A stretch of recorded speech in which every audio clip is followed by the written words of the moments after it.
Привет, с вами Sky, и, пожалуй, пора наконец разобраться с эпохой ранних поколений реактивных среднемагистральных лайнеров. Французская Caravelle, советские Ту-134, американские DC-9 и Boeing 737. Но эта история будет незавершенной без еще одной важной грани этого любовного пятиугольника – британца. Знакомимся, One Eleven.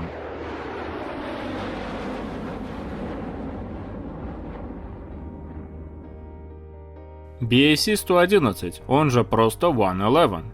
Ближнемагистральный реактивный авиалайнер, созданный корпорацией British Aircraft Corporation в начале 60-х. Будучи продолжателем концепции Caravelle, он является вторым в мире самолетом этого типа, еще до появления своих советских и американских братьев. Считается одним из наиболее технологичных самолетов своего времени и, несмотря на жесткую конкуренцию, очень неплохо себя проявлял в течение десятков лет. Эксплуатация его завершилась только в 2019 году. Итак, прыгаем в прошлое. 1950-е были по-настоящему захватывающей эпохой рождения нового поколения самолетов с небывалыми ранее возможностями. Производители со всего мира устроили настоящую авиационную гонку, и, конечно, гражданского сектора это касалось вплотную. Одним из самых интересных и успешных лайнеров первого поколения была знаменитая французская Caravelle, первый в мире реактивный ближнемагистральный лайнер. Приличные возможности, достойные характеристики и комфорт, а также большая новация – двигатели в отдельных мотогондолах в хвосте – делали Caravelle непревзойденным регионалом. Стоит отметить, что рынок ближнемагистральных перевозок в то время был чуть ли не самым объемным, но в роли транспортов там выступали преимущественно старые добрые поршневые самолеты. Британцы в этом плане были ребята модерновые, у них на линиях летали такие машины как Vickers Viscount и Vanguard, первые представители турбовинтовой гражданской авиации. Они тоже были хороши, но появление Caravelle дало понять, что это ненадолго, реактивный движок придет и сюда. Еще в середине 50-х, когда Caravelle только проходила летные испытания, авиакомпания British European Airways опубликовала свое видение будущих региональных перевозок с приходом лайнеров второго поколения. Авиапроизводители, естественно, такую хотелку не проигнорировали и начали работы в данном направлении. Одним из наиболее передовых была Hunting Aircraft. Фирма недостаточно большая и зубастая, чтобы конкурировать с Vickers или de Havilland, но достаточно опытная и активная для разработки собственного небольшого реактивного самолета. Вначале это был совсем малыш. Hunting 107 по общей компоновке был похож на Caravelle и вмещал около 30 человек. Неплохой вариант для региональных перевозок как по экономике, так и по скорости. Путь проекта был тернист. В то время проводилась масштабная реорганизация британской авиапромышленности, и Hunting Aircraft вошли в состав формировавшейся в то время British Aircraft Corporation, BAC, так что на проекте уже хотели поставить точку.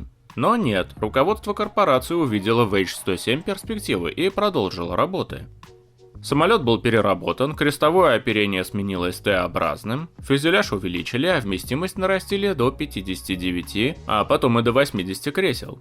При этом самолет с самого начала создавался для широкого рынка, а не чисто по заказу британских флагманских перевозчиков. Как показала практика, пару раз это вставало авиаторам боком. В 1961 году проект, получивший название BAC-111, был официально анонсирован и получил первые заказы. Самолет считался очень перспективным. Будучи представителем второго поколения, он должен был значительно превосходить Caravelle, но в то же время он был первым в этом поколении. Аналогичные модели конкурентов отставали на несколько лет. Итак, пора знакомиться с машинкой. BAC-111 – классический ближнемагистральный реактивный авиалайнер своего времени. Если Caravelle давала свободное крыло и движки в хвосте, то 111 внес Т-образное оперение и довел эту схему до привычного нам вида. Можно вспомнить довольно много самолетов, которые плюс-минус ее повторяют. Самолет получил свободное крыло малой стреловидности с развитой механизацией. Трехсекционные выдвижные закрылки с мощными гидроприводами, элероны, выполненные из сборок алюминиевых сотовых панелей в начале 60-х, а также интерцепторы по две секции с каждой стороны. Предкрылки ставить не стали. Хвостовое оперение Т-образное, для того времени в гражданской авиации навье, к тому же очень удачное. Не сразу оно стало удачным, но в итоге к этому пришло. По габаритам базовые лайнеры были довольно миниатюрные. 28,5 метров в длину, 27 метров размаха крыла. Это немного меньше, чем DC-9, в то время как Ту-134 сильно длиннее при более узком фюзеляже.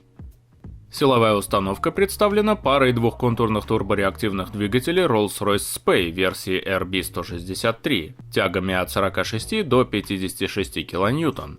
Двигатели были созданы как раз в то время и отлично себя зарекомендовали, найдя место в множестве самолетов, как гражданских, так и военных. Этих движков было вполне достаточно. Лайнер летал на высотах до 11 км на скоростях около 870 км в час. Конечно, самолет получил вспомогательную силовую установку, она уже была обязательной. Шасси у самолета трехопорное, довольно приземистое, с двухколесными тележками. Так как 111 был регионалом, он мог работать на аэродромах с не самым лучшим покрытием полос.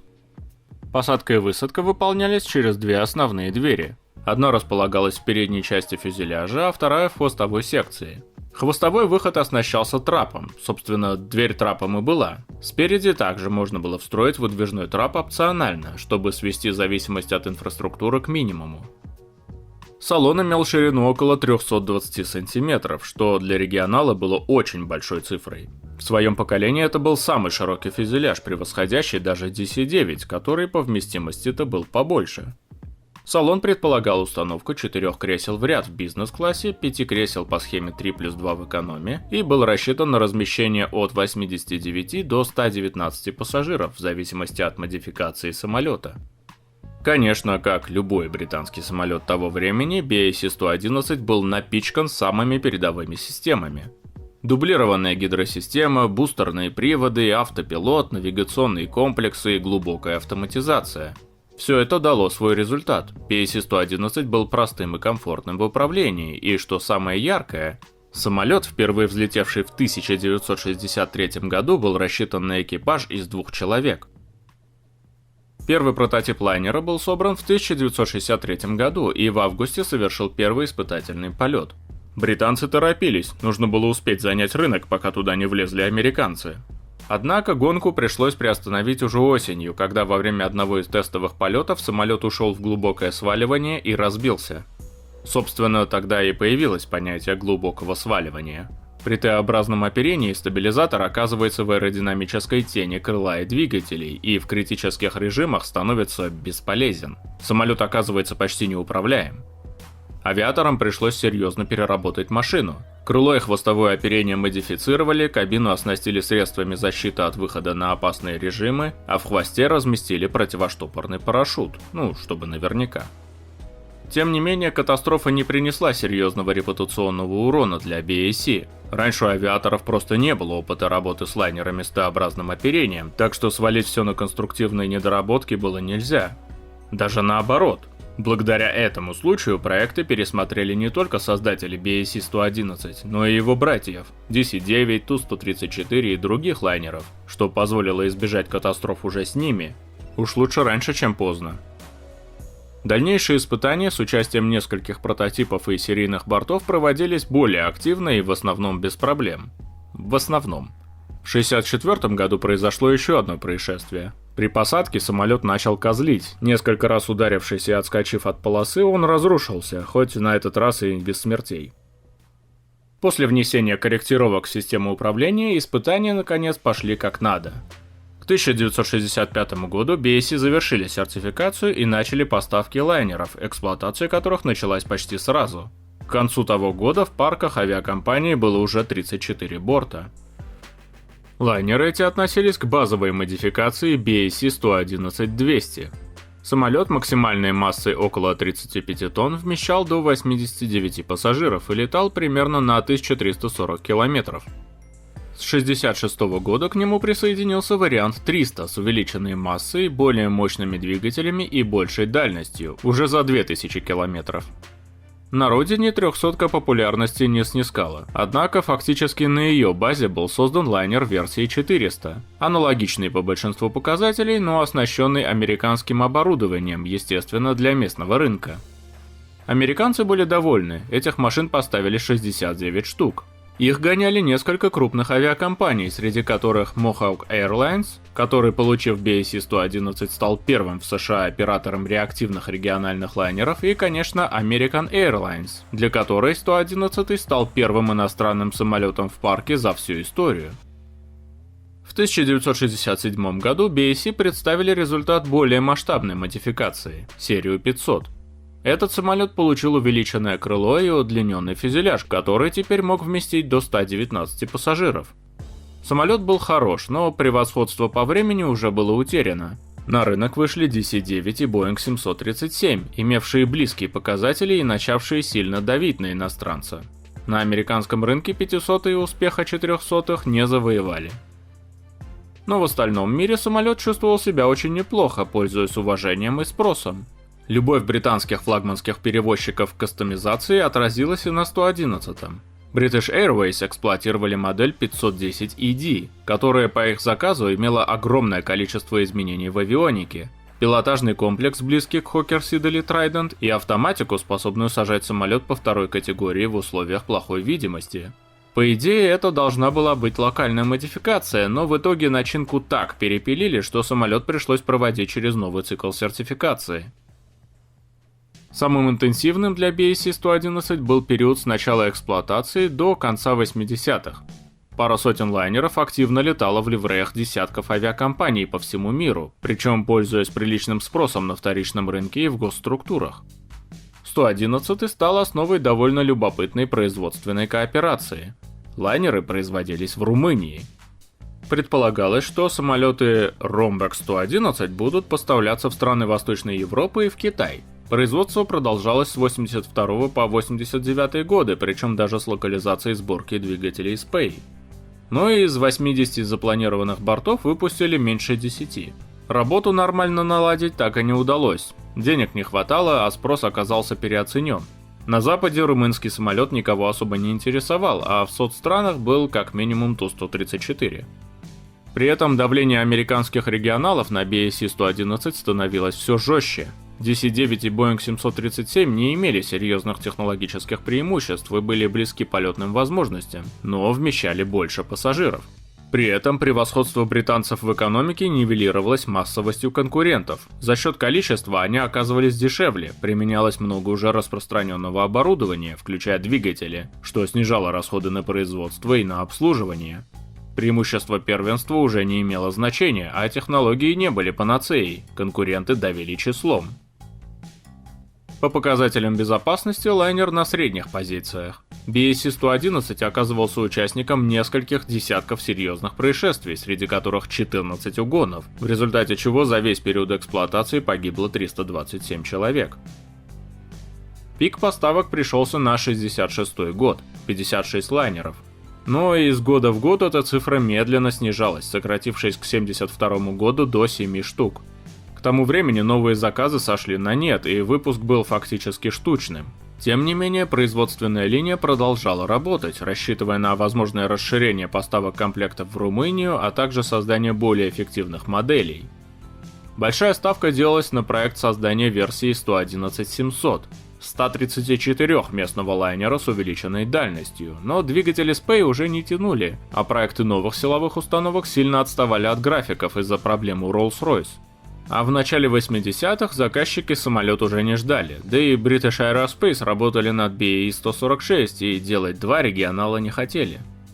Был проект среднемагистрального 150-местного BAC-111-800, который должен был быть оснащен двигателями CFM56, но и он не был создан. Американские лайнеры проходили смену поколений и были хороши, да и в Европе в работе был проект будущего Airbus A320. Время 111-го просто ушло. Смирившись с устареванием лайнера, руководство British Aerospace приняло решение свернуть производство. В 1982 году серийный выпуск был прекращен. Всего самолетов всех версий, собранных в Великобритании и Румынии, набралось 244. Самолеты стали довольно быстро выводиться из эксплуатации в 90-х. Большинство европейских авиакомпаний заменяли старый самолет новейшими лайнерами Airbus A320, а потом регионалами от Embraer и Bombardier. В остальном мире проходили аналогичные процессы с большей или меньшей скоростью. Общее количество лайнеров было не столь велико, так что и заменить их оказалось не очень-то и сложно. К тому же внедрение новых, более жестких нормативов по шуму и экологии сильно подрезало крылья. British Airways вывели самолеты из парка в 1993-м. Регулярная коммерческая эксплуатация лайнеров в Европе завершилась в 2002, а в остальном мире в 2011. Что любопытно, полностью эксплуатация BAC-111 завершилась только в 2019. Пару бортов гоняли Northrop Grumman в качестве летающих лабораторий для отработки оборудования для военных самолетов, в первую очередь истребителей F-35. BAC-111 можно назвать одним из самых успешных британских лайнеров, 244 выпущенных и активно летавших в течение нескольких десятилетий самолетов. При запредельной конкуренции неплохой показатель. Тех же Трайдентов и VC-10 было сделано кратно меньше, и эксплуатировались они не так масштабно. В любом случае, лайнер хоть и ушел на покой, но свое место в истории определенно заслужил. Он принес много нового в авиацию и служил долгое время верой и правдой. На этой драматичной ноте, думаю, можно нашу историю закончить. Ставьте лайки и подписывайтесь на канал. Быстрых вам полетов и мягких посадок.